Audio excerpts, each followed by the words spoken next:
अगर आप मिर्गी यानी एपिलेप्सी के बारे में मालूमात चाहते हैं, अगर आपको या आपके किसी जानने वाले को मिर्गी की बीमारी है या झटके लगते हैं या जिस्म टेढ़ा हो जाता है या कोई भी ऐसी शिकायत जो कि मिर्गी के ज़ुमरे में आती है, अगर इसके बारे में आप मालूमात चाहते हैं तो मैंने इस वीडियो के अंदर मिर्गी की डायग्नोसिस, उसकी मैनेजमेंट, उसके ट्रीटमेंट के बारे में कंप्लीट इन्फॉर्मेशन दी है। आप इस वीडियो को देख के ये कंप्लीट इन्फॉर्मेशन ले सकते हैं।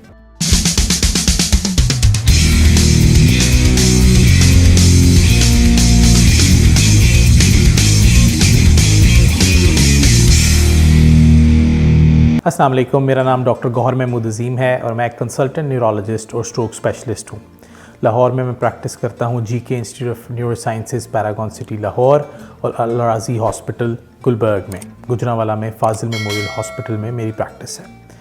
मेरे क्लिनिक के अंदर बहुत ज़्यादा मरीज़ मिर्गी की कंप्लेंट के साथ आते हैं, लेकिन अनफॉर्चुनेटली हमारे मुल्क में मिर्गी की अंडरस्टैंडिंग अभी भी लोगों में कम है। इस वीडियो का मकसद मेरे व्यूअर्स को मिर्गी यानी एपिलेप्सी के बारे में एजुकेट करना है। मिर्गी, जो कि अंग्रेज़ी में एपिलेप्सी के नाम से जानी जाती है, एक बहुत कॉमन न्यूरोलॉजिकल प्रॉब्लम है। पाकिस्तान जैसे ममालिक में 100 में से 3 या 4 लोगों को मिर्गी है, जो कि एक बहुत बड़ा नंबर है। मिर्गी की कई इकसाम होती हैं और इन्हीं इकसाम की वजह से लोग काफ़ी हद तक मिर्गी के पेशेंट्स को अंडरस्टैंड करने में या पहचानने के अंदर प्रॉब्लम फेस करते हैं। 2 मेन इकसाम अगर मिर्गी की देखी जाएं तो पहली होती है जनरलाइज्ड एपिलेप्सी यानी पूरे दिमाग की मिर्गी, जिसके अंदर मरीज़ बेहोश हो जाता है, उसके दोनों हाथ पांव कांपते हैं, आंखें टेढ़ी हो जाती हैं, मुंह से झाग भी निकल सकती है और कई दफ़ा पेशाब भी निकलता है। 2 से लेकर 5 मिनट तक ये कैफियत जारी रहने के बाद अमूमन मरीज़ बेहतर हो जाता है और कुछ देर के लिए कमज़ोरी महसूस करने के बाद मरीज़ बिल्कुल ठीक हो जाता है। ये टाइम फ्रेम कई दफ़ा आगे पीछे भी हो सकता है, लेकिन जनरल 2 to 5 मिनट्स की मिर्गी की एपिसोड होती है। ज़्यादा कॉमन और मुश्किल तशख़ीस वाले फोकल एपिलेप्सीज़ होती हैं, यानी दिमाग के किसी एक हिस्से का मिर्गी का अटैक होना। उसके अंदर आपके जिस्म की कोई एक साइड हरकत करना बंद हो सकती है, ज़रूरत से ज़्यादा हरकत कर सकती है, कांपना शुरू हो सकती है। कई दफ़ा लोगों को टेम्पोरल लोब एपिलेप्सी, जो दिमाग के एक स्पेशल हिस्से की एपिलेप्सी है, उसके अंदर मैदे से गैस निकल के सर में जाने की कैफियत महसूस हो सकती है। उसके अलावा उनको एकदम गुस्सा आना और एकदम उनका बिहेवियर चेंज हो जाना, जो वक्त के बाद ठीक हो जाता है, जिसकी उनको यादाश्त बाद में नहीं होती, ये कैफियत आ सकती है। जिस्म का एकदम अकड़ाव आ जाना, आधे जिस्म का या पूरे जिस्म का, एकदम बोलते बोलते चुप हो जाना और कुछ देर बाद ठीक हो जाना, एकदम चलते चलते गिर जाना और उसके अलावा एकदम नज़र के अंदर चेंजेस आ जाना भी मिर्गी की इकसाम हो सकती हैं। मिर्गी को डायग्नोज करने के लिए न्यूरोलॉजिस्ट के पास जाना चाहिए और वो प्राइमरीली आपसे आपके अटैक के बारे में हिस्ट्री लेकर, उसके बारे में सवालात पूछकर मिर्गी को डायग्नोज करते हैं। इसके अलावा मिर्गी का एक टेस्ट EEG भी किया जाता है, जो दिमाग से निकलने वाली करंट को पता करके ये बता सकता है कि क्या आपके मरीज़ को एपिलेप्सी है और अगर है तो वो किस किस्म की है। ऐसा टेस्ट भी अमूमन न्यूरोलॉजिस्ट के पास किया जाता है। बहुत सारे लोगों का ये ख्याल होता है कि मिर्गी एक लाइलाज बीमारी है।